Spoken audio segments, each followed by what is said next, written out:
Hi everyone, good morning. I'm Claire and I am a PhD student at UC Davis in the pharmacology and toxicology graduate group, and my area of expertise is in how wildfires spread contaminants throughout the environment.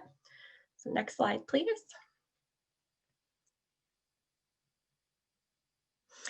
So today I hope to provide you with some information on what contaminants might be found in the environment after a wildfire. Next slide. We know that wildfire smoke can carry chemicals and that this smoke can spread over vast distances. On the map on the right, you can see a time lapse of the smoke concentrations that were experienced during the 2017 fires in Sonoma and Napa counties. The dark yellow spots being hot spots where smoke levels were the highest, and you can see that this smoke spread and impacted a large area over Northern California. Next slide. The number one health concern during a fire is smoke inhalation, and it's been well documented that wildfire smoke can negatively impact both the heart and the lungs. Next slide. But there are certain individual characteristics that may put you at an increased risk of experiencing negative health outcomes due to smoke. So for example, if you have a pre-existing medical condition, you might be more at risk from health impacts due to smoke. If you're a lower socioeconomic status, you have a higher risk of ending up in the ER. Or if you have a diet-related disease, such as diabetes, you're at an increased risk of experiencing acute cardiorespiratory symptoms. If you live in an area with high community violence, you're more likely to develop asthma after exposure to air pollution. If you're pregnant, there's a higher risk to both you and your developing fetus, and children are more vulnerable because they're still growing and developing. Next slide. So in addition to smoke, we can be exposed to chemicals in a number of different ways after a fire. The chemicals found in smoke don't just stay in the air, they can deposit onto plants, into soil, and into water. And then burn debris on a site can contaminate surrounding soil and waterways. Plants can then uptake contaminants from the soil and water and incorporate those chemicals into their plant bodies. And then humans can be exposed to these chemicals by either inhaling directly from the smoke, ingesting contaminated plant tissue, or inhaling, ingesting, or coming into contact directly with soil. And ingesting soil particles is a particularly important exposure pathway for children who have high incidences of hand-to-mouth behaviors. Next slide. And there are many chemicals that may be present in soil, both naturally and as a result of the built environment. And some of these soil contaminants may or may not be as a result of fire. So for example, heavy metals can both be naturally occurring, but can also be as a result, for example, lead from leaded paint before 1978. And then there are hydrocarbons such as polycyclic aromatic hydrocarbons, or PAHs, which are commonly found in areas of high traffic.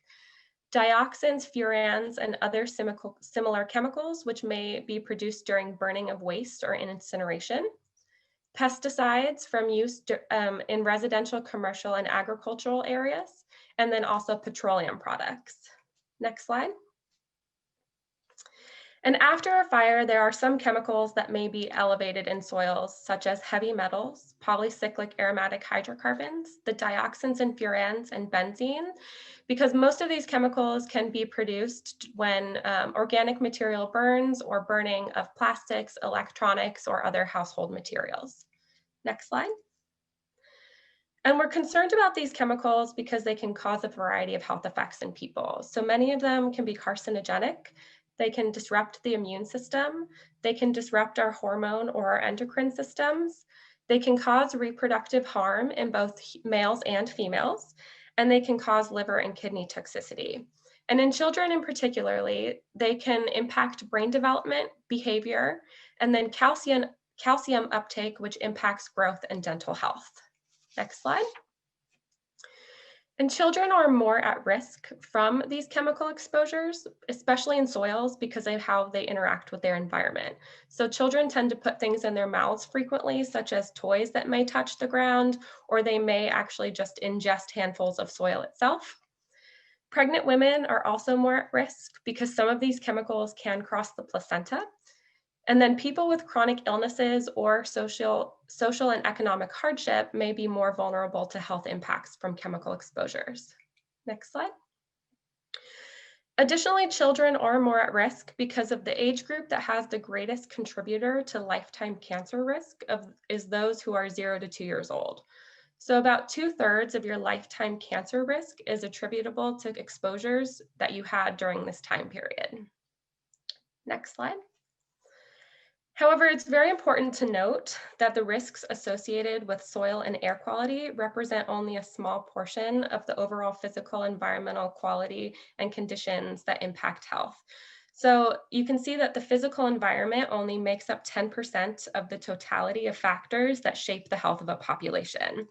The major areas that shape our health are the access to healthcare and the quality of the healthcare you receive, your health behaviors such as tobacco use, diet, and exercise, and then socioeconomic factors such as education, employment, social and family support, and community safety make up most of what determines your health. Sorry, Susie, can you go back one slide?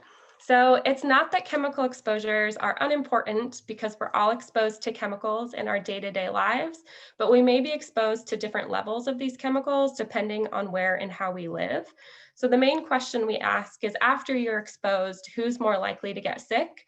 And those who do not have access to education, employment, social support, or adequate healthcare are often disproportionately affected by pollution.